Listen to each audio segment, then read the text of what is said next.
திருச்சிற்றம்பலம். தென்னாடுடைய சிவனே போற்றி, எந்நாட்டவர்க்கும் இறைவா போற்றி. அரஹர நம பார்வதி பதையே, அரஹர மகாதேவா. அடியார்கள் அனைவருக்கும் எனது பணிவான வணக்கத்தினை முதற்கண் உரித்தாக்குகின்றேன். அப்பர் சுவாமிகள் அருள்நெறி மன்றம் வாயிலாக ஒரு சில பதிகங்களுக்கு எனக்கு தெரிந்த அளவு உரை சொல்வதற்கு வாய்ப்பு கொடுத்தமைக்கு உங்கள் அனைவருக்கும் மிகவும் நன்றி சொல்லிக்கொண்டு எனது சிற்றுரையை தொடங்குகின்றேன்.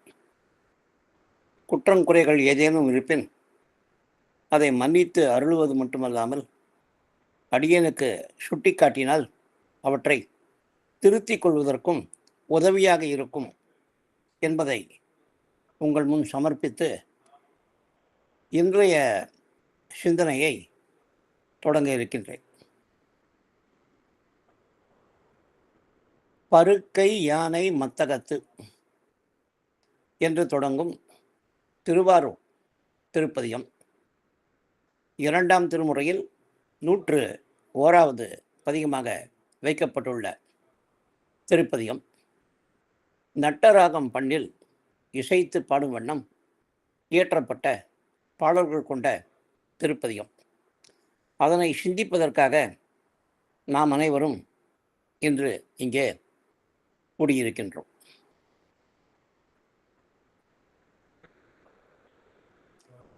ஷடையாய் எனுமால் என்று தொடங்கும் திருப்பதிகம் பாடி திருமருகல் தலத்தில் பாம்பு கடித்து இறந்த வணிகனின் உயிரை பெருமானது அருளால் மீட்ட திருஞான சம்பந்தர் அதன் பின்னர் அருகில் இருக்கும் செங்காட்டங்குடி தலம் சென்ற பின்னர் புகழூர் தலம் வந்தடைந்தார்.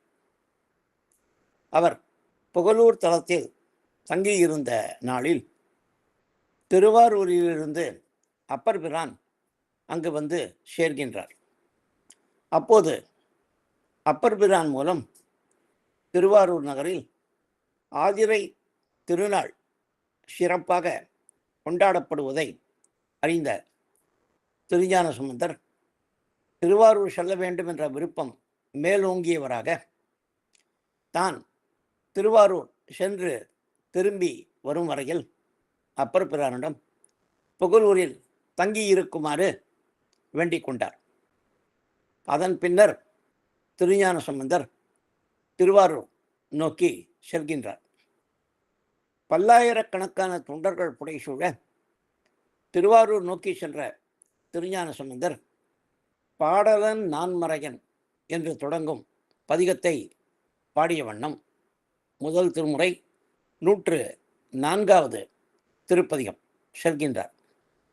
இந்த பதிகத்தின் 3வது பாடலில் அள்ளல் அகன் கழனி ஆரூர் சென்று அடைவோம் என்று பாடுகின்றார்.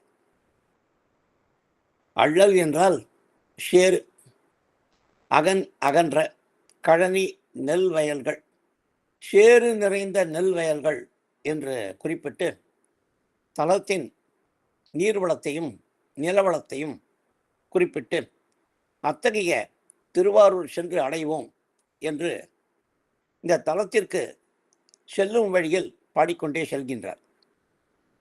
திருவாரூர் தலத்தை நெருங்கிய பின்னர் பருக்கை யானை என்று தொடங்கும் இந்த பதிகத்தை பாடுகின்றார்.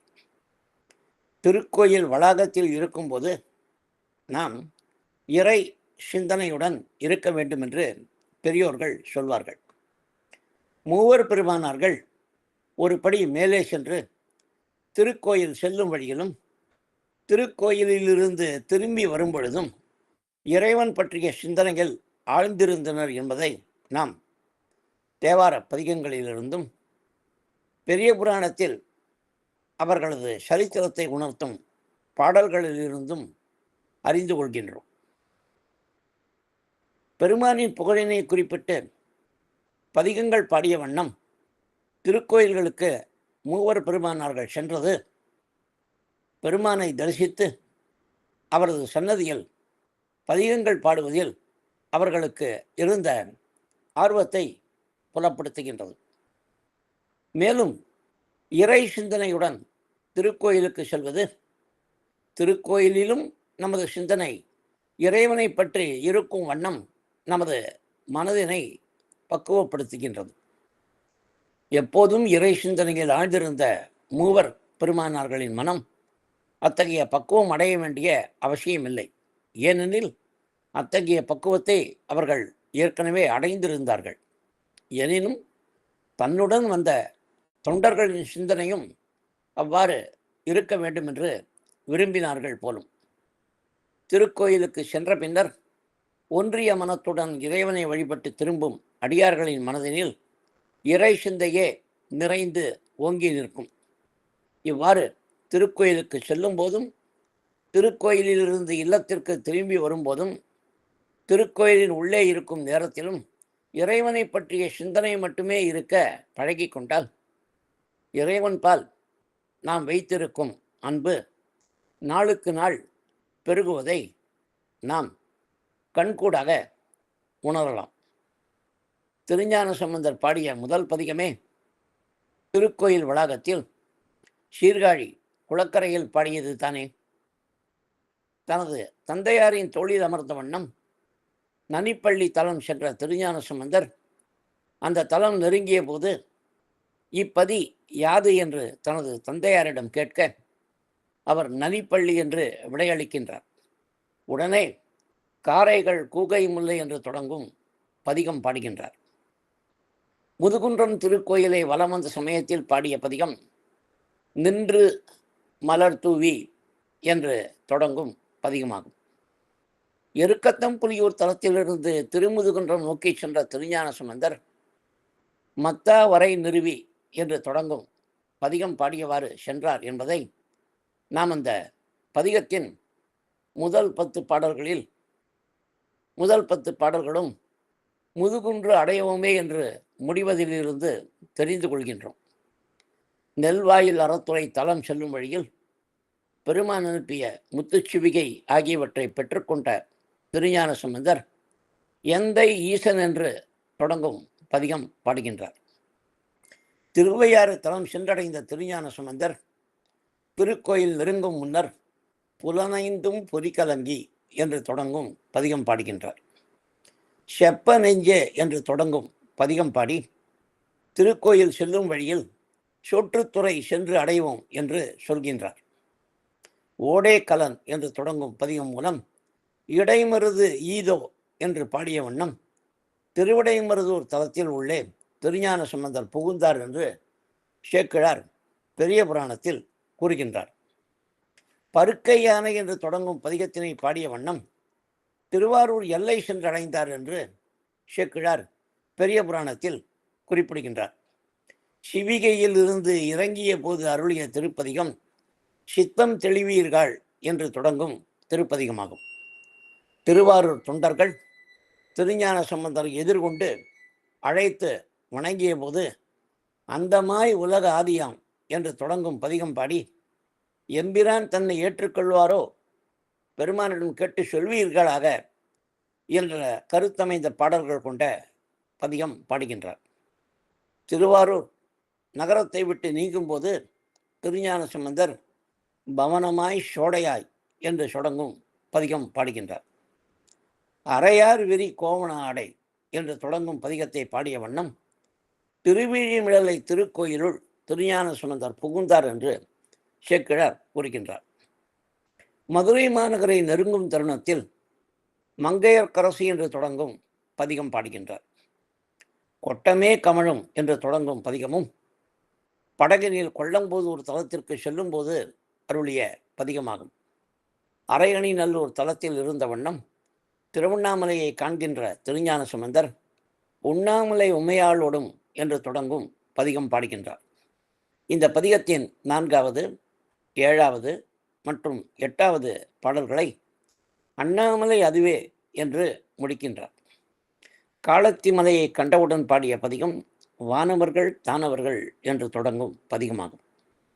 திருக்கழுக்குன்றம் சென்று அடைந்தபோது செந்துருத்தி பண்ணில் ஒரு பதிகம் பாடியதாக சேக்கிழார் பெரிய புராணத்தில் குறிப்பிடுகின்றார்.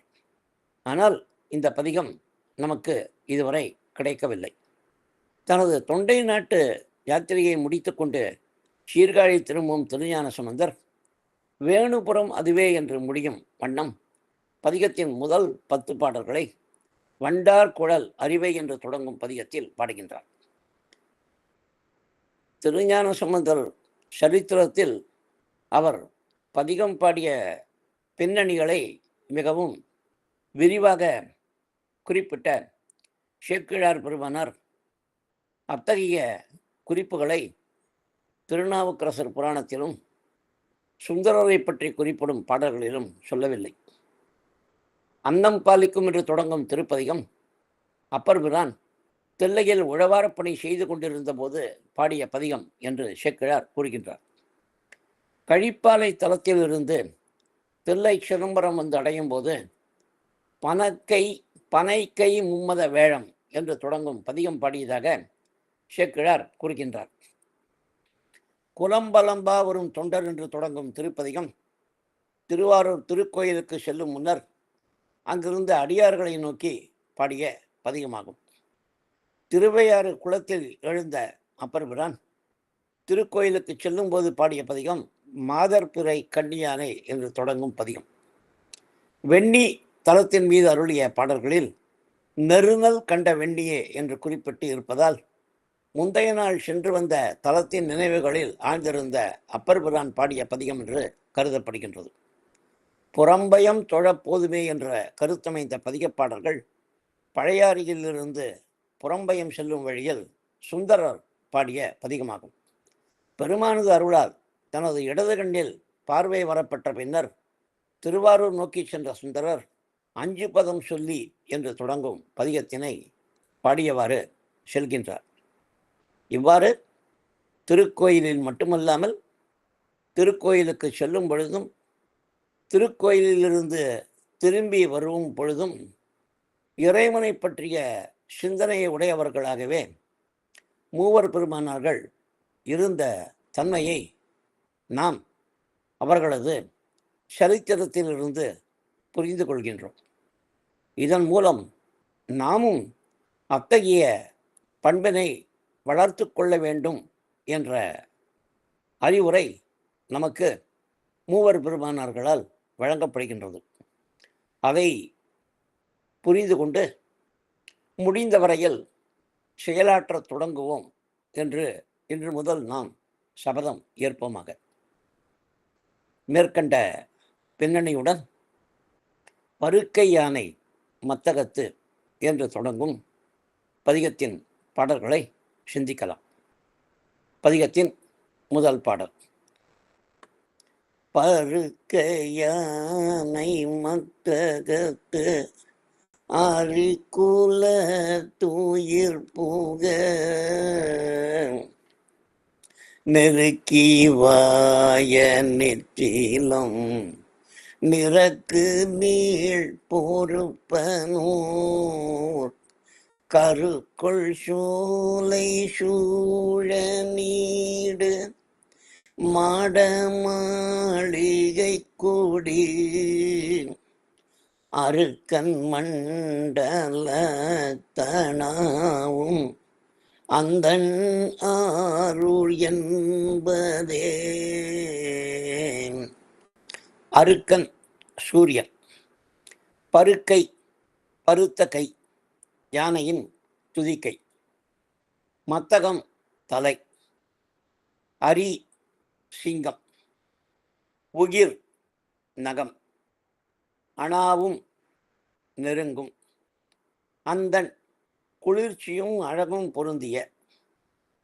யானையுடன் போரிடும் சிங்கம் தனது காலால் யானையின் மத்தகத்தில் ஓங்கி அறைய யானையின் தலை சிதறி உள்ளே உள்ள முத்து வெளியே வந்து விழுகின்ற காட்சிகள் கொண்ட கையிலாய மலை என்று திருஞான சம்பந்தர் இந்த பாடலில் கூறுகின்றார். நித்திலம் முத்து நிறக்கு உதிர்க்கும். பொறுப்பு மலை, இங்கே கைலாய மலை. மூங்கில் முதலான 20 பொருட்களில் முத்து கிடைப்பதாக நம்பப்படுகின்றது. ஆனால் கடலில் முத்து கிடைக்கும் என்பது மட்டுமே விஞ்ஞானிகளால் ஒப்புக்கொள்ளப்படுகின்றது. யானை தந்தம் முத்து விளையும் இடம் என்று காளிதாசனின் ரகுவம்சம் நூலும் மாளவிகாக்னிமித்திரம் நூலும் பகவத்கீதையும் குறிப்பிடுகின்றன. திருமுருகாற்றுப்படை, மலைபடுகடாம், கலித்தொகை, புறநானூறு, பதிற்றுப்பத்து, நற்றிணை, அகநானூறு, குறிஞ்சிப்பாட்டு ஆகிய சங்க இலக்கியங்கள் யானை தந்தம் மற்றும் முற்றின மூங்கில் ஆகியவை முத்து கிடைக்கும் இடங்கள் என குறிப்பிடுகின்றன. வராகமிகிரர் யானை, பாம்பு, முத்துச்சிப்பி, வலம்புரி சங்கு, மேகம், மூங்கில், திமிங்கலம், காட்டுப்பன்றி ஆகியவற்றில் முத்து உற்பத்தியாகும் என்று கூறுகின்றார். நீடு உயர்ந்த, கருக்குள் பசுமையான. இந்த பதிகத்தின் அனைத்து பாடல்களிலும் அந்தன் ஆரூர் என்று சொல்லப்படுகின்றது. அந்தன் என்ற சொல்லுக்கு குளிர்ச்சி என்று பொருள் கொண்டு பிறவிப்பிணியால் உயிர்களுக்கு ஏற்படுகின்ற வெம்மையை தணிக்கும் ஊர் என்று CKS அவர்கள் விளக்கம் அளிக்கின்றார். இருக்க முக்தி என்பதுதானே திருவாரூர் நகரத்தின் சிறப்பு. எனவே அவ்வாறு பொருள் கொள்வதும் மிகவும் பொருத்தமே. துன்பத்தை வெயிலுக்கும் இன்பத்தினை குளிர்ச்சிக்கும் ஒப்பிடுவது தமிழ் இலக்கிய மரபு. பாடலின் பொழிப்புரை. பருத்த துதிக்கை உடைய யானையின் தலையை அதனுடன் போர் புரியும் சிங்கம் தனது நகத்தால் கீற யானையின் தலை கிழிக்கப்பட்டு உள்ளிருந்து உதிர்ந்த முத்துகள் சிதறி கிடக்கும் நீண்ட கைலாய மலையினை தனது இருப்பிடமாக கொண்ட பெருமானது ஊர் திருவாரூர் ஆகும். பசுமையான சோலைகளும் சூரிய மண்டலத்தை தொடும் வண்ணம் நீண்டு உயர்ந்த கொடிகள் பறக்கும் உயர்ந்த மாடங்களும் கொண்டு அழகுடன் குளிர்ச்சியுடன் விளங்கும் தலம் திருவாரூர் ஆகும். பதிகத்தின் 2வது பாடல். விண்ட வெள்ளேறு கலர்ந்த வன்னி குன்றை மொத்தமும் எண்டை கொண்ட செஞ்சடை மூடி சீவன் இருந்த ஊர் கெண்டை குண்டலர்ந்த கண்ணினார்கள் கீத ஓசை போய் அண்டர் அண்டம் ஊடருக்கும் அந்த ஆரூர் என்பதே. இந்த பாடலில் திருஞான சம்பந்தர் பெருமானை விண்ட வெள்ளருக்கு அலர்ந்த வன்னி கொன்றை மத்தமும் இண்டை கொண்ட செஞ்சடை முடி சிவன் என்று குறிப்பிடுகின்றார். விண்ட அரும்பு நிலையிலிருந்து நீங்கி மலர்ந்த, அண்டம் மேலுலகம். இந்த பாடலில் கண்டை மீன் போன்று விரிந்த கண்களை உடைய மாதர்கள் பாடும் பாடல்களின் ஒலி ஆகாயத்தில் ஊடுருவி சென்று விண்ணவர் உலகத்திலும் கேட்கின்றது என்று திருஞான சம்பந்தர் கூறுகின்றார். இந்த குறிப்பு மிகப்பெரிய கூட்டமாக மகளிர் சேர்ந்து பெருமானின் புகழினை பாடல்களாக அந்நாளில் பாடிய தன்மையை நமக்கு உணர்த்துகின்றது. இண்டை மாலை பலவிதமான மலர்கள் கொண்டு நெருக்கமாக கட்டப்பட்ட மாலை. பாடலின் பொழிப்புரை. மலர்ந்த வெள்ளருக்கு, விரிந்த வன்னி இலைகள், கொன்றை மற்றும் ஊமத்தை மலர்கள் கொண்டு நெருக்கமாக கட்டப்பட்ட மாலையை தனது சிவந்த சடையின் மீது சூட்டிக்கொள்ளும் சிவபெருமான் உரைகின்ற ஊர் திருவாரூர். கெண்டை மீன்கள் போன்று விரிந்த கண்களை உடைய மகளிர் பாடும் பாடல்கள் ஒலி விண்ணை முட்டும் வண்ணம் பலரும் சேர்ந்து பாடுவதாக அமைந்த திருவாரூர் அழகும் குளிர்ச்சியும் கொண்ட தலமாகும். பதிகத்தின் 3வது பாடல். கருத்த நஞ்சம் உண்டீருண்ட கண்டர் காலன் இன்னுயிர் மறுத்த மானே தன்னாகம் வன்மை செய்த மைந்தன் ஊர் வெறித்து மேதி ஓடி மூசு வள்ளை வெள்ளை நீர் கோடி அறுத்து மண்டியாவி பாயும் அந்த ஆரூர் என்பதே. அடியனுக்கு இன்று கொடுக்கப்பட்ட தலைப்பு கருத்த நஞ்சம் உண்டிருண்ட கண்டர் என்பதாகும். அந்த தொடர் இந்த பாடலிலிருந்து தான் எடுக்கப்பட்டுள்ளது.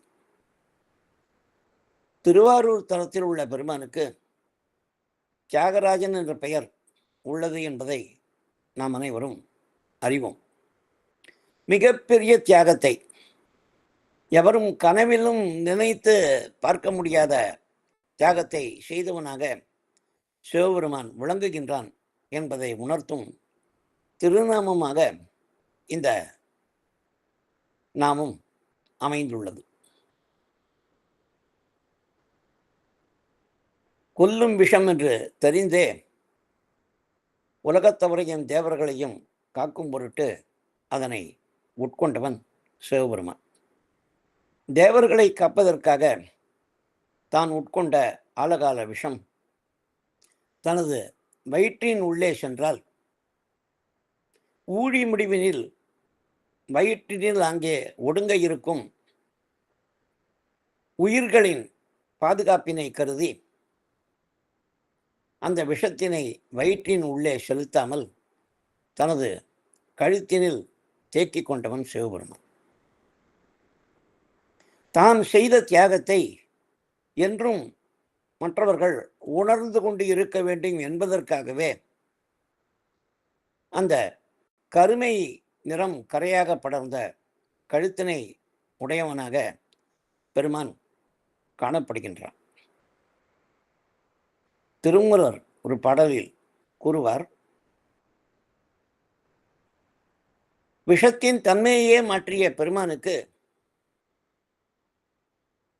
அந்த விஷத்தின் தன்மையாகிய ஒரு சிறு தன்மையாகிய நிறத்தை மாற்றுவது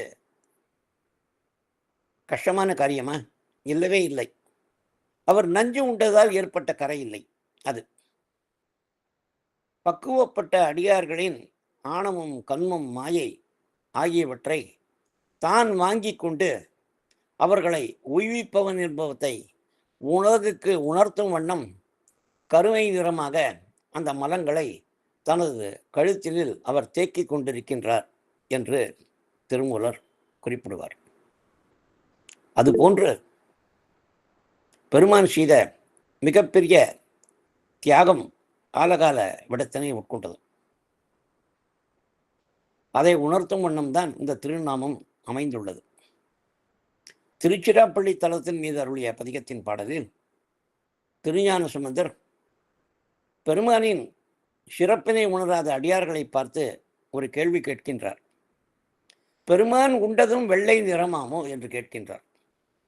பெருமான் கழுத்தினை பார்த்தால் அந்த கழுத்தினில் படர்ந்துள்ள நீல நிறத்து கரையை பார்த்தால் உங்களுக்கெல்லாம் அவன் எவ்வளவு பெரிய தியாகம் புரிந்திருக்கின்றான் என்பது தெரியவில்லையா?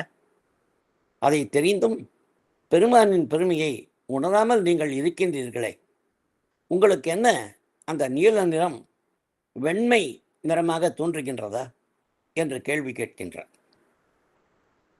பெருமானின் கழுத்து நீலகண்டமாக இருக்கின்றது என்பதை உணர்த்தும் முகமாகத்தான் நீலகண்டத்தின் மீது ஆணை என்று திருநீலகண்ட பதிகம் பாடப்பட்டுள்ளதை நாம் அனைவரும் அறிவோம். திருநீலகண்ட பதிகத்தின் விளக்கத்திற்காக தேவாரப் பாடல்களை சற்று ஆராயலாம் என்று தொடங்கினேன். எந்தெந்த பாடல்களிலெல்லாம் நீலகண்டன் என்றும் கரைக்கண்டன் என்றும் மணிகண்டன் என்றும் விடமுண்ட கண்டன் என்றும் விடத்தை உட்கொண்டு அமுதாக்கியவன் என்றும் குறிப்புகள் காணப்படுகின்றதோ அத்தகைய பாடல்களெல்லாம் தொடுத்து ஒரு பதிவாக போடலாம் என்று நினைத்து அந்த வேலையை தொடங்கிய போதுதான் எவ்வளவு பாடல்களில் இத்தகைய குறிப்புகள் காணப்படுகின்றது என்பதை புரிந்து கொண்டேன். சுமார் 1000க்கும் மேற்பட்ட தேவார பாடல்களில் இத்தகைய குறிப்பு காணப்படுகின்றது. அந்த குறிப்புகளை எடுத்து முடிப்பதற்கே எனக்கு ஒரு 6 மாதம் ஆயிற்று என்றால் நீங்கள் எவ்வளவு பாடல்கள் என்பதை புரிந்து கொள்ளலாம். திருவாரூர் தலத்துக்கு மிகவும் பொருத்தமாக உள்ள தொடர்தான் இந்த கருத்த நெஞ்சம் உண்டியிருண்ட கண்டர் என்பது. அந்த தலைப்பினில் என்னை பேச அழைத்தமைக்கு மிகவும் மகிழ்ச்சி அடைகின்றேன். அதற்காக மீண்டும் ஒரு முறை அப்பர் அருள் மன்றத்திற்கு எனது நன்றியை தெரிவித்துக் கொள்கின்றேன். மைந்தன் என்றால் வலிமை வாய்ந்தவன் என்று பொருள். எதிர்ப்பட்டவரை கொல்லும் வல்லமை வாய்ந்த விஷத்தின் தன்மையையே மாற்றுவதற்கு சிறந்த வல்லமை வேண்டுமல்லவா? அந்த வல்லமை உடையவனாக விளங்கியவன் பெருமான். அது மட்டுமா, அனைத்து உயிர்களின் காலத்தையும் நிர்ணயம் செய்யும் காலனுக்கே காலத்தை நிர்ணயம் செய்தவனாக விளங்குகின்றான். அந்த நிகழ்ச்சி தான் இந்த பாடலில் மறுத்த மாணித்தன் நாகம் வன்மை செய்த மைந்தன் என்ற தொடர் மூலம் குறிப்பிடப்படுகின்றது. மேதி எருமை மாடு, மாணி பிரம்மச்சாரி சிறுவன் மார்க்கண்டேயன், வன்மை வள்ளல் தன்மை, வெறித்து மயங்கி கலங்கி, வள்ளை ஒரு வகை கொடி, ஆவி குளம், அகம் உடல். பாடலின் பொழிப்புரை: கொடிய ஆலகால விடத்தை உட்கொண்டு தனது வயிற்றின் உள்ளே செலுத்தாமல் கழுத்தில் தேக்கியதால் கருமை நிறம் கரையாக படர்ந்திருந்த கழுத்தினை உடையவரும் கொடிய காலன் சிறுவன் மார்க்கண்டேயனின் இனிய உயிரினை கவர முயற்சி செய்தபோது அந்த சிறுவனை காத்து அவனது உடல் என்றும் இளமையோடு திகழும் வண்ணம் அருள் புரிந்த வள்ளலும் மிகுந்த வல்லமை வாய்ந்தவனும் ஆகிய பெருமான் உரைகின்ற இடம் குளிர்ச்சியும் அழகும் மிகுந்த திருவாரூர் தலமாகும். இந்த தலத்தினில் உள்ள எருமை மாடுகள் கலங்கிய நிலையில் வள்ளை கொடிகளை அறுத்து கொண்டு பாயும் குளங்கள் நிறைந்து நீர்வளம் மிகுந்த தலம் திருவாரூர். பதிகத்தின் 4வது பாடல். அஞ்சும் ஒன்றியாறு வீசி நீரு பூசி மேனியில் குஞ்சியார வந்தி செய்ய அஞ்சல் எண்ணி மன்னூர் பஞ்சியாரும் மெல்லடி பனைத்த குங்கை நுண்ணீரை அஞ்சுலர் அரங்கெடுக்கும் அந்தன் ஆரூர் என்பதே. அஞ்சும் ஒன்றி என்று குறிப்பிடும் தொடர் நமக்கு ஒன்றி இருந்து நினைமின்கள் என்ற அப்பர் பெருமானின் திருவாய்மொழியை நினைவுக்கு கொண்டு வருகின்றது. இந்த பாடலில் திருஞான சம்பந்தர் தலையார கும்பிட்டு தன்னை தொழும் அடியார்களை அஞ்சேல் என்று சொல்லி காப்பவர் பெருமான் என்று கூறுகின்றார். எந்த நிலையில் நாம் பெருமானை வணங்க வேண்டும் என்று இந்த பாடலில் திருஞான சம்பந்தர் நமக்கு சொல்லிக் கொடுக்கின்றார். 5 புலன்களும் தத்தம் மாறுபட்ட செயல்பாடுகளிலிருந்து விலகி ஒருங்கே இறை வழிபாட்டினில் ஈடுபட மனம் ஒன்றிய நிலையில் மனதில் வஞ்சகம் ஏதுமின்றி உடலின் பல இடங்களிலும் திருநீர் பூசியவர்களாக தலை பணிந்து பெருமானை வழிபட வேண்டும் என்று கூறுகின்றார். 6 வீசி என்ற தொடர் மூலம் காமம், குரோதம், மோகம், லோபம், மதம், மார்ஷரியமாகிய 6 குற்றங்களையும் மனதிலிருந்து தோண்டி எடுத்து வெளியே வீசி எறிய வேண்டும் என்று உணர்த்துகின்றார். பெருமானின் புகழினை பாடல்களாக ஆடியும் பாடியும் மகளிர் அரங்கேறி நடனம் செய்கின்றனர் என்று கூறுகின்றார். பஞ்சு போன்ற மெல்லடிகள், பருத்த மார்பகங்கள், நுண்ணிய இடை, இனிமையான சொற்கள் கொண்ட மகளிர் என்று தலத்து மகளிரை குறிப்பிடுகின்றார். அந்தன் அழகும் குளிர்ச்சியும் ஒருங்கே கொண்ட தலம். மாறி நின்று மயக்கிடும் வஞ்ச புலனைந்தின் வழியடைத்து உள்ளத்தில் சிவானந்த அமுது ஊறச் செய்பவன் பெருமான் என்று மணிவாசகர் சொல்வதும் நமது நினைவுக்கு வருகின்றது. 5 பேரறிவும் கண்களை கொள்ளும் வண்ணம் பெருமானின் திருக்கூத்தின் அழகினை சுந்தரர் ரசித்தது போன்ற தன்மையில் நமது புலன்களை ஒருமுகப்படுத்தி பெருமானை வழிபட வேண்டும் என்று திருஞான சம்பந்தர் இந்த பாடலில் உணர்த்துகின்றார்.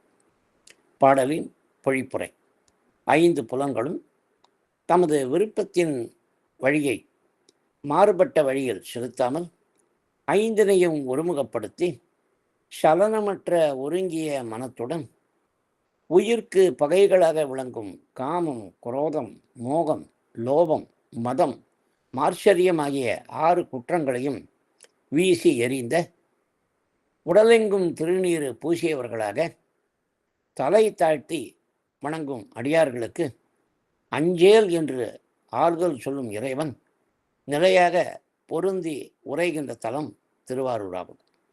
குளிர்ச்சியும் அழகும் பொருந்திய இந்த தலத்தில் பஞ்சு போன்று மென்மையான பாதங்களும் பருத்த மார்பகங்களும் நுண்ணிய இடையும் அழகிய இனிய சொற்களும் உடைய மகளிர் அரங்கம் ஏறி பலரும் புகழும் வண்ணம் நடனம் செய்கின்றனர்.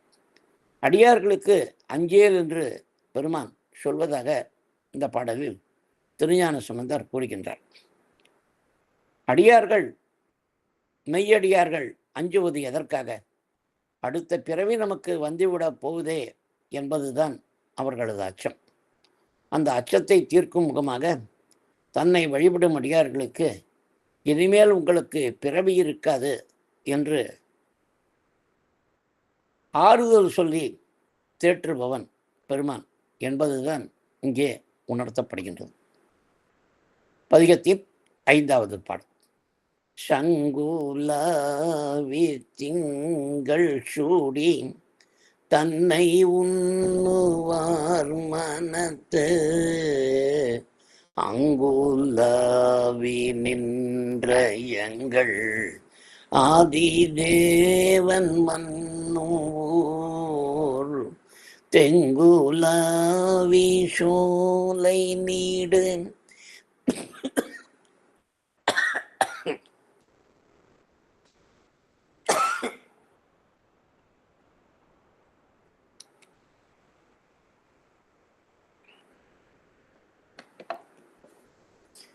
தெங்குலாவி சோலை நீடு தேனுலாவு செண்பகம் அங்குலாவி அண்டம் நாரும் அன்பன் ஆரூர் என்பதே. சங்கு உலாவி, சங்கு போன்று வளைந்தும் வெண்மை நிறத்திலும் உள்ள பிறை சந்திரன் உலாவும் சடை. உண்ணுதல், நினைத்தல், தியானித்தல் மன்னும் நிலையாக பொருந்தி நிற்கும். பாடலின் பொழிப்புரை: சங்கு போன்று வளைந்தும் வெண்மை நிறத்திலும் உள்ள பிறை சந்திரனை தனது சடையில் சூட்டிக்கொண்டு விளங்கும் பெருமான் அனைத்து தேவர்களுக்கும் தலைவனாகவும் ஆதியாகவும் உள்ள பெருமான் தன்னை தியானிக்கும் அடியார்களின் மனதில் நிலையாக பொருந்தி உரைகின்றான். அவனது ஊர் திருவாரூர். நீண்ட தென்னஞ்சோலைகளும் தேன் நிறைந்த செண்பக மலர்களும் செழித்து வானளாவ உயர்ந்து நறுமணம் வீசுவதும் குளிர்ச்சியும் அழகும் பொருந்தியதும் ஆகிய ஊர் திருவாரூர். பதிகத்தின் 6வது பாடல். கள்ள நெஞ்ச வஞ்சக கருத்தை வேட்டருத்தியோடு உள்ளம் ஒன்றி உள்குவார் உளத்துளான் உகந்த ஊர் துள்ளி வாழை பாய்வயல் சுரும்புலாவு நெய்தல்வாய் அள்ளல் நாரையாரல் வாரும் அந்தன் ஆரூர் என்பதே. பதிகத்தின் 4வது பாடலில் அஞ்சு ஒன்றி என்று குறிப்பிட்ட திருஞான சம்பந்தர் மனத்தை எவ்வாறு பெருமானின் நினைவுகளுடன் ஒன்றச் செய்வது என்பதை இங்கே குறிப்பிடுகின்றார். கள்ள நெஞ்ச வஞ்சக கருத்தை விட்டு மனதில் ஒன்றை நினைத்து கொண்டு பெருமானை வழிபடுவதாக பாவிப்பது வஞ்சகம். அந்த வஞ்சக சிந்தனைகளை நமது மனதிலிருந்து நாம் அகற்றிவிட வேண்டும். பெருமானை வழிபடுவதும் போது அவரது நினைவை தவிர வேறு எந்த நினைவும் நமது மனதில் தோன்றக்கூடாது. அத்தகைய தன்மைதான் இருக்க வேண்டும் என்பதை இங்கே கள்ள நெஞ்சக வஞ்சக கருத்தை விட்டு என்ற தொடர் மூலம் உணர்த்துகின்றார். அருத்தியோடு, அருத்தி என்றால் நெருக்கம் என்று பொருள், அன்பு என்றும் பொருள் கொள்ளலாம். மிகுந்த அன்புடன் பெருமானுக்கு நெருங்கியவர்களாக நாம் இருக்க வேண்டும். உள்ளம் ஒன்றி, ஏற்கனவே நாம் குறிப்பிட்டோம், ஊழ்குதல், நினைத்தால். கள்ளம் மற்றும் வஞ்சனையற்ற மனதினை உடையவர்களாக, வஞ்சனை காரணமாக செய்யப்படும் வஞ்சனை செயல்களை அகற்றியவர்களாக பலரும் பெருமானை கள்ளம் மற்றும் வஞ்சனையற்ற மனதினை உடையவர்களாக, வஞ்சனை காரணமாக செய்யப்படும் வஞ்சக செயல்களை அகற்றியவர்களாக, அன்பு மிகுந்த உள்ளத்துடன் மனமுன்றி வழிபடும் அடியார்களின் உள்ளத்தில் இறைவன் விளங்குகின்றார் என்று இந்த பாடலில் திருஞான சம்பந்தர் குறிப்பிடுகின்றார். அருத்தி நெருக்கம், நெருக்கமான அன்பு. உள்குதல் தியானித்தல், நினைத்தல். சுரும்புகள் ஒரு வகை வண்டு. அள்ளல் சேறு, வாரும் கவர்ந்து உண்ணும். ஆறல் ஒரு வகை மீன். கள்ளம் என்பது நெஞ்சத்தின் இயல்பு. கண்ணுக்கினிய காட்சியை காண்பதால் கண்கள் எந்த விதமான பயனையும் அடைவதில்லை.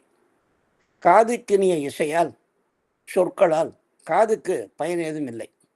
சுவை மிகுந்த உணவினால் நாக்குக்கு பயன் விளைவதில்லை. அதே போன்று நறுமணமும் மூக்கினுக்கு பலன் ஏதும் விளைவிப்பதில்லை. நெஞ்சம் அத்தகைய இன்பங்களை தான் அனுபவிக்க வேண்டி இந்த புலன்களை தூண்டி அவற்றை செயல்பட வைத்து இன்பம் காண்கின்றது. எனினும் நெஞ்சம்தான் இதனை செய்கின்றது என்பதை உயிர் உணர்வதில்லை, செயல்படும் பொறிகளும் உணர்வதில்லை. இவ்வாறு கள்ளத்தனமாக செயல்படுகின்ற மனதினை அடக்கினால்தான் நாம் ஒன்றிய மனத்தினனாக பெருமானை வழிபட முடியும். ஏனென்றால் கண்கள் விரும்பி ஒரு காட்சியை பார்ப்பதில்லையே, காதுகள் விரும்பி ஒரு ஒலியை கேட்பதில்லையே, அனைத்தும் மனத்தின் தூண்டுதலால் தானே நடைபெறுகின்றது. எனவே பொறிகளை ஆட்டுவிக்கும் மனதினை ஒன்றச் செய்ய வேண்டும் இறை நினைவில். அந்த செய்தி தான் இங்கே உணர்த்தப்படுகின்றது. பாடலின் பொழிப்புரை.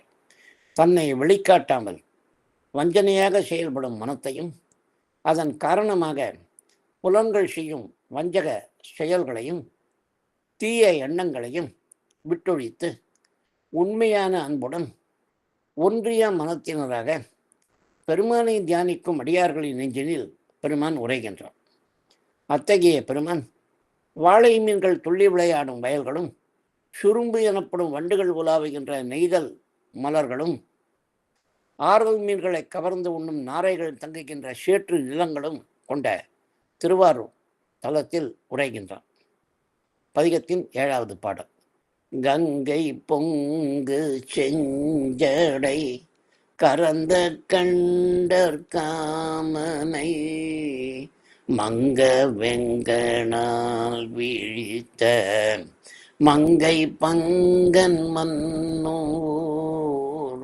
தெங்கின் ஊடு போகி வாழை கொத்திருத்து மாவின் மேல் அங்கண் மந்தி முந்தி ஏறும் அந்த ஆரூர் என்பதே. இந்த பாடலில் திருஞான சம்பந்தர் கங்கை கறந்த கண்டர் என்று அழைக்கின்றார். கண்டர் என்றால் வீரம் மிக்கவர், ஆற்றல் மிக்கவர் என்று பொருள். வானிலிருந்து மிகவும் வேகமாக கீழே இறங்கிய கங்கை நதியினை தங்கும் ஆற்றல் சிவபெருமான் ஒருவருக்குத்தான் உள்ளது என்று பிரமதேவனே உணர்த்தியதால் தானே பகீரதன் சிவபெருமானை நோக்கி தவம் செய்து வேண்டுகின்றான். மந்தி பெண் குரங்குகள். கரந்த கண்டர் என்ற தொடரினை கரந்த அகண்டர் என்று பிரித்து பொருள் காண்பதும் உண்டு. அகண்டர் சர்வ வியாபி, ஒரு எல்லைக்குள் அடங்காதவர். மங்க அழிய. பாடலின் பொழிப்புரை. வெள்ளமாக பொங்கி வந்த கங்கை நதியை தனது சிவந்த சடையினில் தேக்கி மறைத்த வீரரும் சர்வ வியாபியும் சிறந்த அழகன் என்று கருதப்படும் மன்மதனின் அழகு மங்கி அழியும் வண்ணம் தனது நெற்றிக்கண்ணால் விழித்து அழித்தவனும் பார்வதி தேவியை தனது உடலின் ஒரு பாகத்தில் ஏற்றுக்கொண்டவனும் ஆகிய பெருமான் நிலையாக பொருந்தி உரைகின்ற தலம் ஆரூர் என்பதாகும். இந்த தலம் அழகிய கண்களை உடைய குரங்குகள் தென்னை மரங்களின் வழியே வாழை மரங்களை சென்றடைந்து வாழை குலைகளை ஒடித்த பின்னர் ஒன்றுக்கொன்று போட்டி போட்டுக்கொண்டு மாமரங்களில் ஏறும் வண்ணம் செழிப்பினை உடைய தலமாகும். பதிகத்தின் 8வது பாடல். வரைத்தலம் எடுத்தவன் முடித்தலும் ஊரத்தோடும் நெறித்தவன் பூரத்தை முன் எரித்தவன் இருந்த ஊர் நிறைத்த மாளிகை தீருவின் நேர நார்கள் வெண்ணகை அறத்தவாய் மடந்தை மார்கள் ஆடும் ஆரூர் என்பதே. இந்த பாடலில் திருஞான சம்பந்தர் அறத்தவாய் மங்கைமார்கள் நடமாடும் ஆரூர் என்று குறிப்பிடுகின்றார். வரை தலம் கைலாயமலை, வரை மலை. தலம் தங்குமிடம், உரம் மார்பு வலிமை, 2 பொருள்களும் பொருந்தும். நிறை வரிசை. திருமகள் இலக்குமி தேவி, திருவின் நேரனார். இலக்குமி தேவியை போன்று அழகும் செல்வமும் நிறைந்த மகளே. நிறைத்த மாளிகை, வரிசையாக அமைந்த மாளிகைகள், அறத்த சிவந்த. பாடலின் பொழிப்புரை. தான் சென்று கொண்டிருந்த வழியில் கைலாயமலை குறுக்கிட்டது என்று தவறாக நினைத்து அந்த மலையை அப்புறப்படுத்திவிட்டு தனது பயணத்தை தொடரலாம் என்ற எண்ணத்துடன் கைலாய மலையினை பேர்த்து வேறொரு இடத்தில் வைப்பதற்கு முயற்சி செய்த அரக்கன் ராவணனை அவனது முடிகளும் அகன்ற தோள்களும் வலிமையும் நெருங்கும் வண்ணம் மலையின் கீழே அடர்த்தவனும் திரிபுரத்து அரக்கர்களின் பறக்கும் 3 கோட்டைகளை எரித்து அழித்தவனும் ஆகிய பெருமான் இருக்கும் ஊர் திருவாரூர். இந்த ஊரில் வரிசையாக அமைந்துள்ள மாளிகைகளில் வாழும் இலக்குமி தேவியை ஒத்த அழகு கொண்ட மகளிர், வெண்மை நிறத்து நகையும் சிவந்த உதடுகளும் உடைய மகளிர் பெருமானின் புகழினை உணர்த்தும் நடனங்கள் ஆடி மகிழ்கின்றது. பதிகத்தின் 9வது பாடல். இருந்தவன் கீடந்தவன் இடந்து விண் பரந்துமே வருந்தியும் அளப்போனாத வானவன் மகிழ்ந்த ஊர் செருந்தியாழல் புன்னை வன்னி செண்பகம் செழும் கூற அரும்பு சூலை வாசம் நாரும் அந்தன் ஆரூர் என்பதே. இருந்தவன் தாமரை மலரில் உறையும் பிரமன். கிடந்தவன் பார்க்கடலில் படுத்துறங்கும் திருமால். விண் பறந்து அன்னமாக ஆகாயத்தில் பறந்து இடந்து கீழே தோண்டிக் கொண்டு சென்று. மெய் உடல் வானவன் உயர்ந்தவன். செருந்தி நெய்தல் நிலங்களில் பூக்கும் ஒரு வகை மலர். மஞ்சள் நிறத்தில் காணப்படும். சங்க இலக்கியங்களில் மிகவும் அதிகமாக குறிப்பிடப்படுகின்றது. பாடலின் விளக்கம். பொழிப்புரை. தாமரை மலரில் அமரும் பிரமனும் பார்க்கடலில் படுத்துறங்கும் திருமாலும் முறையே அன்னமாக மேலே பறந்து சென்றும் பன்றியாக கீழே தோண்டி சென்றும் தங்களது உடலை வருத்தி கொண்டு பெருமுயற்சி செய்த போதிலும் அவர்களால் அளந்து காண முடியாத வண்ணம் முடியும் அடியும் கொண்டவனாக அவர்கள் இருவருக்கும் உயர்ந்தவனாக இருக்கும் பெருமான் மகிழ்ந்து உரைகின்ற ஊர் திருவாரூர். செருந்தி, தாழை, புன்னை, வன்னி, செண்பகம், குறாமலர்கள் மலர்ந்து நறுமணம் வீசும் ஊர் திருவாரூராகும். பதிகத்தின் 10வது பாடல். பறித்த வெண்டலை கடுப்பு அடுத்த மேனியார்த்தவம் வெறித்த வேடம் வேலை நஞ்சம் உண்ட கண்டன் மேவும் ஊர் மறித்து மண்டு மண்டல் வாரி மிண்டு நீர் வயல் சென்னல் அறுத்தவாய் அசும்பு பாயும் அந்த ஆரூர் என்பதே.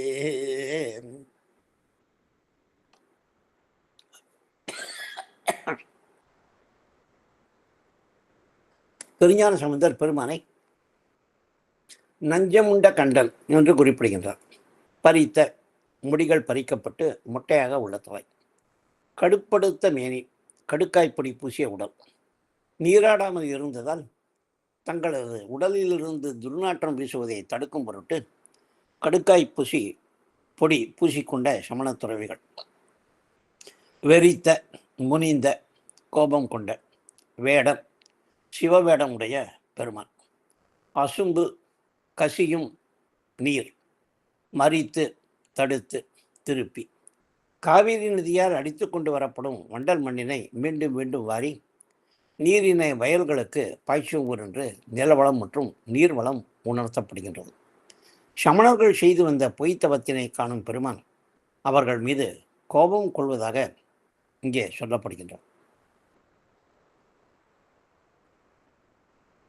இந்த பாடலில் பெருமானை வேடன் என்று திருஞான சம்பந்தர் குறிப்பிடுவது நமக்கு மணிவாசகர் அருளிய உயிருண்ணி பதிகத்தை நினைவூட்டுகின்றது. மேலும் எண்ணப்பதிகத்தின்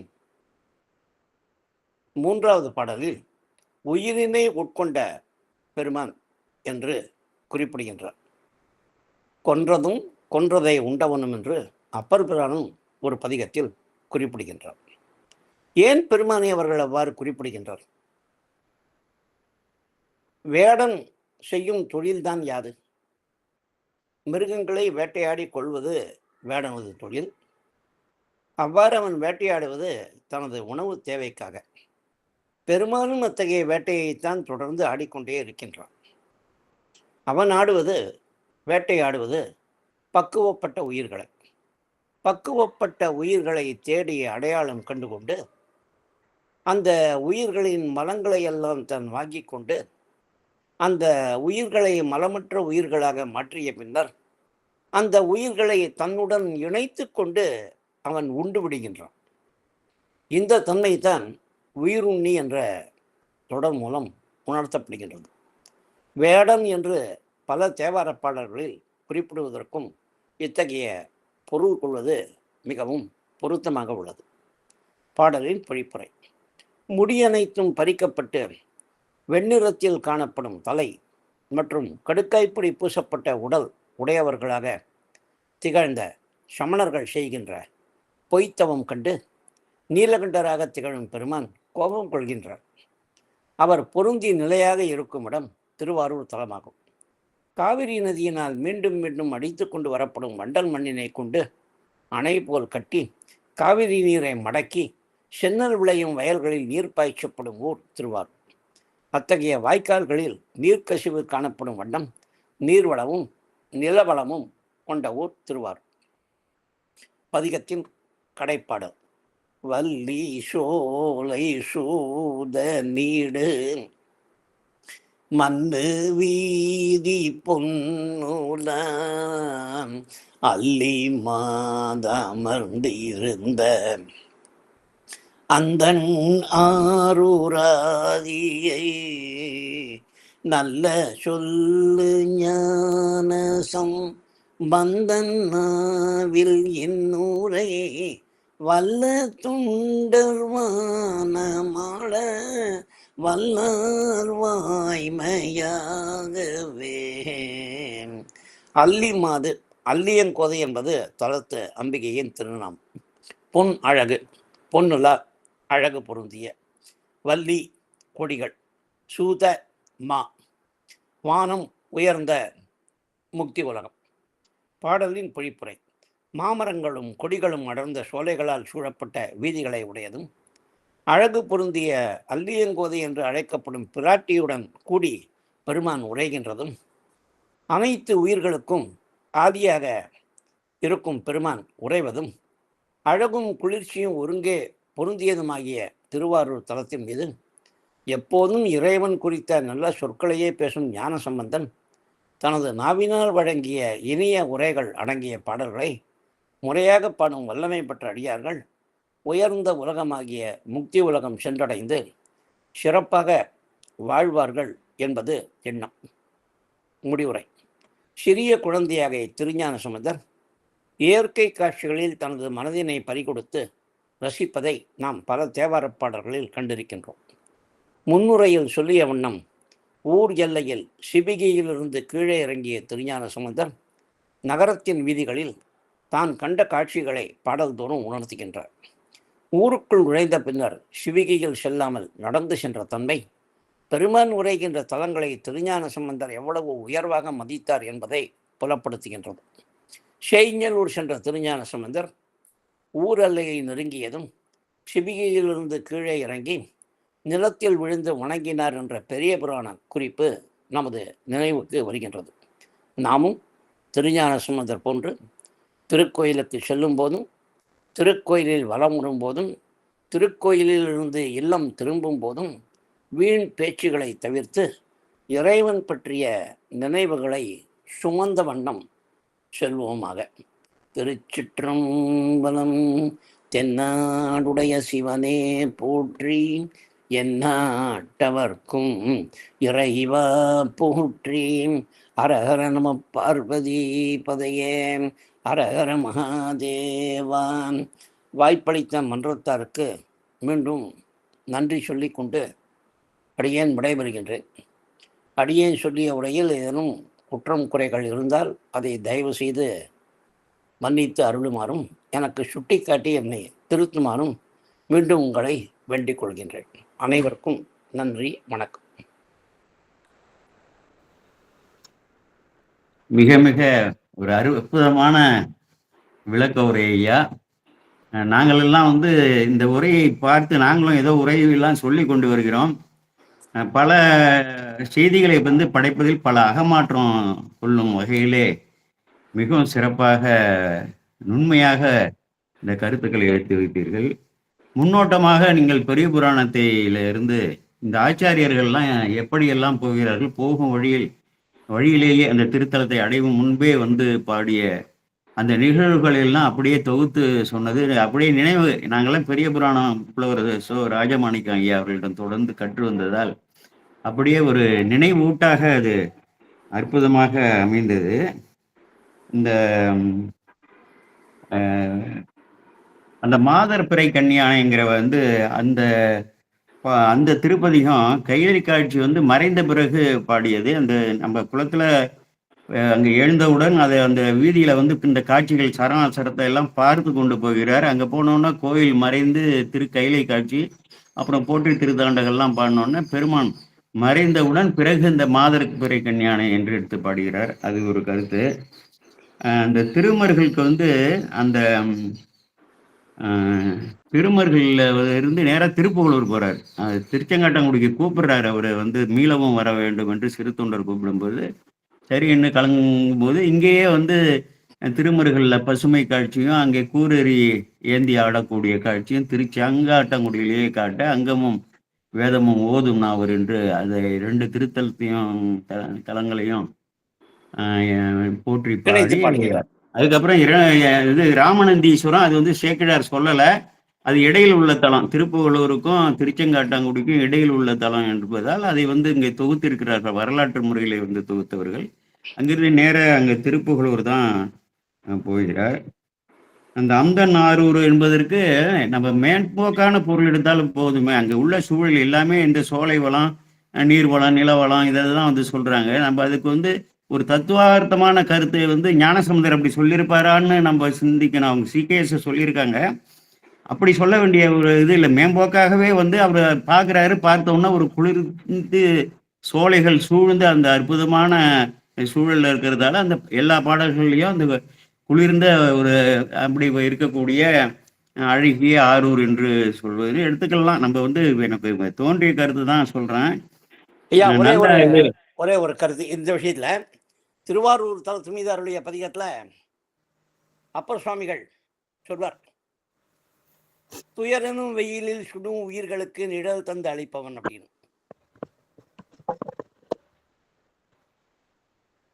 20 பாடல்கள் கொண்ட திருவையாற்று பதிகத்துல அந்த கருத்தோட இது கொஞ்சம் ஒத்து போறது. அதனால்தான் சிகேஎஸ் அவர்கள் அவர் எழுதியிருக்கார். நானும் அதனால்தான் சிகேஎஸ் அவர்களை சொன்னேன். நீங்க சொன்ன மாதிரி மேலோட்டமாக பார்த்தா அந்த அண்ணன் குளிர்ச்சி அழகு அவ்வளோதான், அதோட சரியா போச்சு. ஆனால் அருளாளர்கள் வாக்குக்கு நம்ம உள்ள படித்து ஆராய்ந்து பார்க்கும்போது நிறைய இந்த மாதிரி பொருள்லாம் நமக்கு தோன்றது. அவர்கள் யாரும் திட்டமிட்டு ரூம் போட்டு பாடலை. அந்த சமயத்தில் இறைவன் அவர்கள் உள்ளத்தில் புகுந்து கொண்டதால் பாடிய பாடல்கள் என்பதால நாம் புரிந்து கொள்ளலாம். இந்தவாறு புரிந்து கொள்வது கஷ்டம் என்ற ஒரு காரணத்தினால்தான் வெகு நாட்களாக சைவ உலகம் தேவார பதிகங்களுக்கு உரை காணாமலே இருந்து விட்டது. இல்லைன்னா நமக்கு பெரியவாச்சான் பிள்ளை வைணவத்துக்கெல்லாம் உரை எழுதின மாதிரி பெரிய பெரிய அறிஞர்கள்லாம் நமக்கு முன்னாடி வாழ்ந்துவங்க உரை எழுதிட்டாங்கன்னா இந்த சிக்கலே நமக்கு இருந்திருக்காது. இன்னும் அழகாக நம்ம தேவார பாடல்களை படிச்சிருக்க முடியும். என்ன ஒரு காரணமோ அந்த 4 பெருமானார்கள் தரத்திற்கு நாம் உயர்ந்தாலொழிய இந்த பொருள்களுக்கு பொருள் காண முடியாது என்று சைவ உலகம் பண்டைய நாளில் நினைத்து வந்தது. ஆனால் இப்போல்லாம் நம்ம பொருள் காண முயற்சி பண்ணுறோம். நல்ல முயற்சி. இதெல்லாம் அவரவர்கள் கருத்தில் அவர்களுக்கு தோன்றது நாம் சொல்கிறோம். தவறு இருந்தால் சுட்டி காட்டுங்க, நிச்சயமாக நான் திருத்திக்கிறேன். மாதர்பிறை கன்னியானை பதிகம் கோயில் வளாகத்துக்கு வெளியில் பாடியது என்ற ஒரு கருத்தினால்தான் நான் குறிப்பிட்டேன். நான் மாதிரி அதே மாதிரி மருகல் சடையாய் பாடலும் கோயில் வளாகத்துக்கு வெளியே பாடப்பட்ட பாடல். எங்கே இருந்தாலும் கோயிலுக்குள் இருக்க வேண்டிய என்ற அவசியம் இல்லை. கோயிலுக்கு வெளியே இருந்தாலும் இறைவனை பற்றிய நினைவாகவே அவர்கள் இருந்தார்கள், 3 பெருமானார்கள். அந்த பழக்கத்தை நம்ம கொண்டு வரணும் என்பதற்காகத்தான் அந்த மேற்கோளெல்லாம் காமிச்சிருக்கேன். சொல்லப்போனால் இந்த ஐடியாவே எனக்கு திடீர்னு சாயங்காலம் ஒரு 4 மணிக்கு தான் தோணிச்சு. அப்புறம் தான் உட்காந்து அவசரமாக பெரிய புராணத்தை படிக்க ஆரம்பித்தேன். ஒரு நேரம் போனதே தெரில. ஒரு 8 மணி நேரத்துக்கு மேலே ஆயிடுச்சு. இந்த 3 சரித்திரங்கள் அடங்கிய பாடல்கள்லாம் அவர் படித்து அதில் இருக்க குறிப்பை தான் கொடுத்துருக்கேன். உங்களை மாதிரி ஐயாக்கெல்லாம் நான் விட்டு போனது கூட சில செய்திகள் இருக்கலாம். சொன்னீங்கன்னா அடுத்த பதிவில் அதெல்லாம் சேர்த்துக்கலாம். நம்ம தயவு செய்து இருந்தால் தயவு செய்து சுட்டி காட்டுங்க அதையும். சரிங்க ஐயா. இல்லை நீங்க சொல்ல சொல்ல ஐயாட்ட நாங்கள் பாடம் கேட்டது அப்படியே நினைவுக்கு வந்தது. ரொம்ப மிகவும் சிறப்பாக இருந்தது. ஏன்னா நாங்கள் வந்து நேரடியாக இருக்கோம். நீங்கள் இப்படி தொகுத்து சொன்னோன்னா அது வந்து ஒரு சிந்தனைக்கு வந்து ஒரு அடிப்படையாக அமைந்தது. இப்படியும் நம்ம வந்து சிந்திக்கலாம் என்று வந்து அது மிகவும் பாராட்டத்தக்கது. இந்த முதல் பாடலை வந்து திருக்கையிலை நினைவோடு வந்து தொடங்குகிறார். முதல் 2 அடிகள் வந்து இந்த திருக்கையிலை நினைவோடு வந்து தொடங்குகிறார். அது அப்படியே வந்து 2வது பாடல்ல வந்து இறைவனோட முதல் 2 அடி இறைவனோட தலைக்கோலத்தை வந்து சிறப்பித்து செஞ்சிருக்காரு. அடுத்தது இந்த பெண்கள் வந்து பாடக்கூடியது. கெண்டை கொண்டு அலர்ந்த கண்ணினார்கள் கீத ஓசை போய் அண்டர் ஊடருக்கும் அந்த நாரூர் என்பதை நீங்கள் வந்து அவர்கள் பல பெண்கள் கூடி அந்த இசைத்ததால் அங்கே போய் சேர்ந்தது என்று சொன்னீர்கள். இதை போல பல திருத்தலங்கள்ல ஞானசம்பந்த பெருமான் சொல்லியிருக்காரு. வீழைமையிலேயே பண்ணமரும் மென்மொழியார் பாலகரை பாராட்டும் ஓசை கேட்டு விண்ணவர்கள் வியப்பெய்தி விமானத்தோடு இழியும் இழையாமை என்று அங்கே பாடியிருப்பார். அதே போல ஆமா திரு கழுமலத்துல வந்து வாரிசை மென்மலை மடைவார் மாளிகையின் சூழிகை மேல் மகப்பாராட்ட காரிசையும் விசும்பியங்கும் கணம் கேட்டு மகிழ்வெய்தும் கழுமலமே. இதற்கு ஒத்த கருத்து உள்ள பாடல்கள், அதனாலதான் அது வந்து சொன்னேன். இந்த திருச்சிராப்பள்ளியை வந்து நீங்க சுட்டினது மிக மிக சிறப்பியா. இந்த இடத்துல வந்து இந்த அம்மா இந்த தலைப்பு போட்டதுக்கு வேற எங்கேயுமே இல்லை, அது போல கருத்து இல்லை. அதை வந்து சரியான நேரத்துல சரியான இடத்துல நிலவர நீளம் உண்டதும் வெள்ளை நிறமாமே என்று ஒரு வினாவாக அவர்களை வினவுவதாக சுட்டியது மிகவும் வந்து போட்டுதலுக்கு உரியது. இந்த 4வது இதுல வந்து வேற எங்கேயுமே 6 வீசின்னு இல்லை, 6 வென்று 5 புலன்களை வென்று செற்றுலாம் இருக்குது. அப்புறம் 6 பகையை செற்று வென்றுலாம் இருக்கு.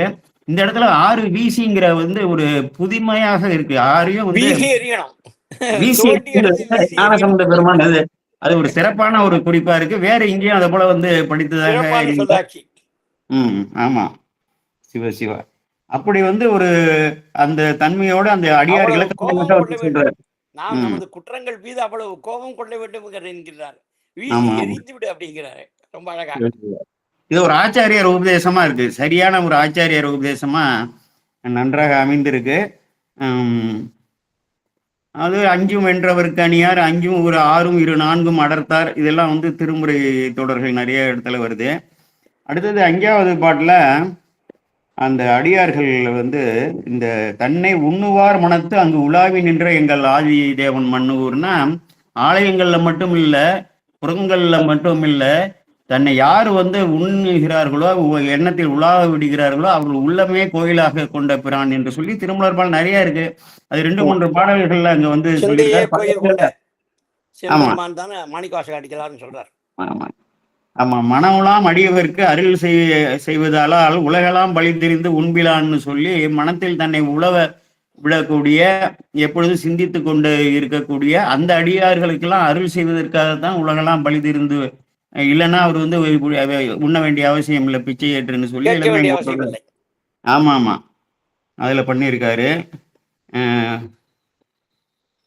நம்ம புகழ்மிகு கீழ்வேலூர் உள் உலாவிய சிந்தையர் மேல் வினை ஓடிட வீடாமை என்று சொல்லி இந்த கீழ்வேலூர்ல ஒண்ணு சொல்லியிருக்காரு. புகழ்மிகு கீழ்வேலூர் உள் உலாவிய சிந்தையர், எப்பொழுதுமே இறைவனுடைய சிந்தையா. இப்ப நமக்கு அப்படிதான் இருக்கு. நாங்கெல்லாம் இந்த பணிகள் எல்லாம் செய்து கொண்டிருப்பதால இந்த திருப்பணியா இருக்கட்டும், இந்த திருமுறை பணியாக இருக்கட்டும், இந்த அம்மா இப்ப நடத்துறாங்கன்னு சொன்னா, இப்போ என்ன ஒரு கட்டாயம் ஆயிட்டுன்னா, தொகுப்புரைன்னு போட்டோம்னா யார் வந்து நடத்த வராங்களோ அவர்களை விட ஒரு 4-5 மடங்கு வந்து ஊன்றி கவனித்து சொல்ல வேண்டிய ஒரு சூழல். இறைவனோட திருவுருள் தான் இந்த திருப்பதிகத்தை.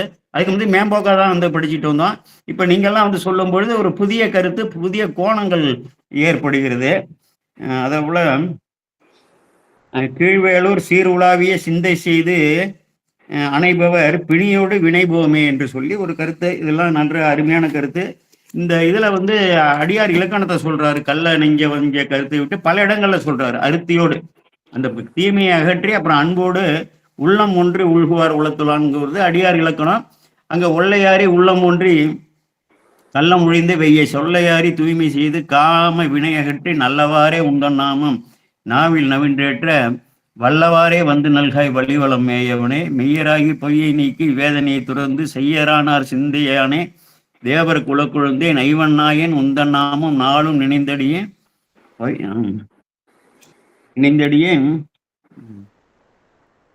வந்து நல்காய்னு வரும் ஒருங்க.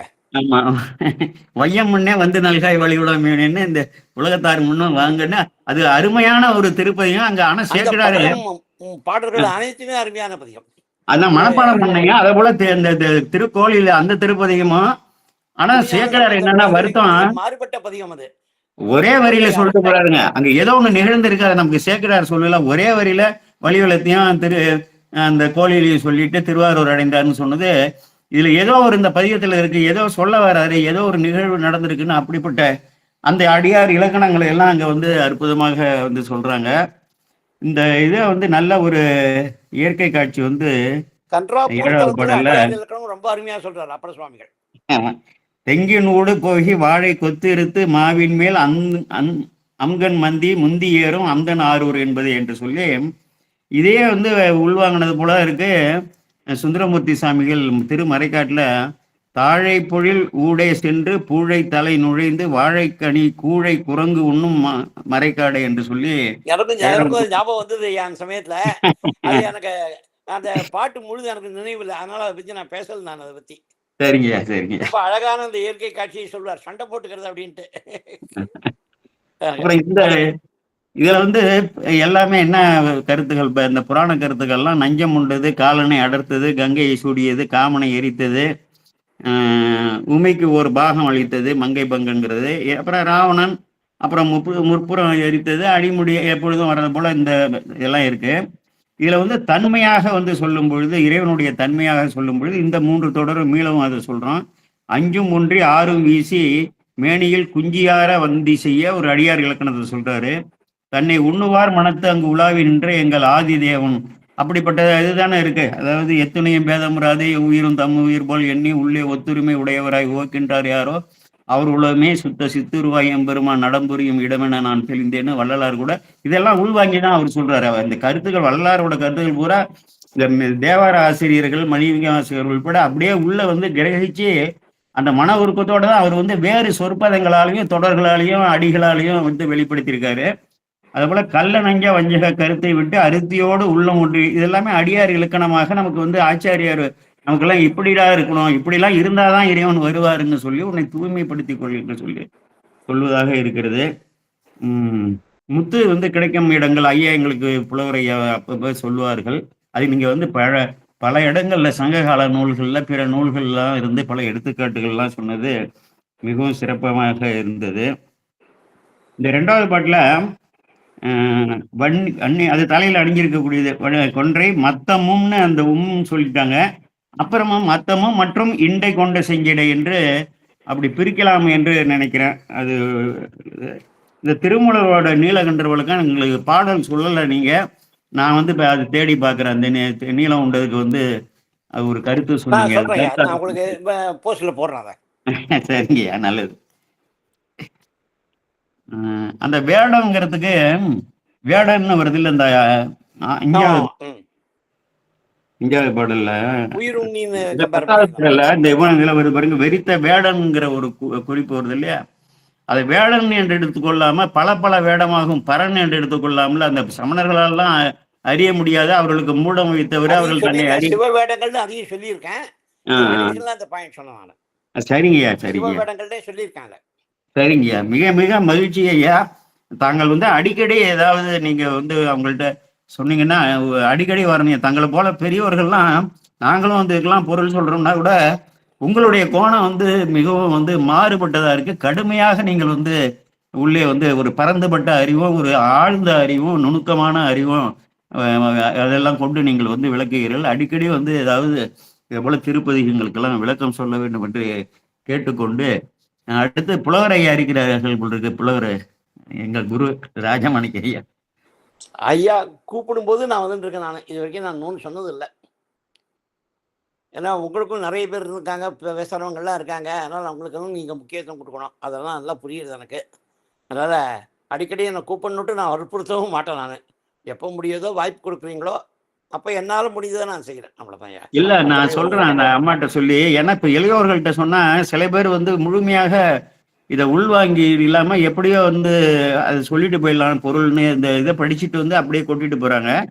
இதை போல ஒரு ஆழ்ந்த ஒரு ஆய்வோடு நுண்ணிணக்கமும் ஒப்புமை கருத்துகளும் சொல்லுபவர்கள் மிகவும் குறைவாக இருக்கிறார்கள். அதனால உங்க காலத்துக்குள்ள நிறைய இதெல்லாம் பதிவு பண்ணணும். இப்ப எல்லாம் பதிவாகி விடுகிறது. ஐயா வந்து இப்பொழுது எங்களுக்கு விளக்கம் சொன்னது எங்களுக்கு வந்து பதிவாகிடுது யூடியூப்ல. அதனால நிரந்தரமாக பல காலம் வந்து இருக்கும். எதிர்காலத்துல வந்து இப்போ உள்ள வாழக்கூடியவர்களும் எதிர்காலத்துல வாழக்கூடியவர்களுக்கும் இது வந்து மிகவும் பயனுள்ளதாக இருக்கும். அதனால ஐயா அவர்கள் வந்து அடிக்கடி நானும் அம்மா கிட்ட வந்து பேசுறேன். அது அடிக்கடி வந்து நீங்கள் கலந்து கொள்ள வேண்டும். இன்றைக்கு இந்த படம் எல்லாம் சரியாக வச்சிருந்தீங்க, குரலும் வந்து நல்லா வந்ததுயா.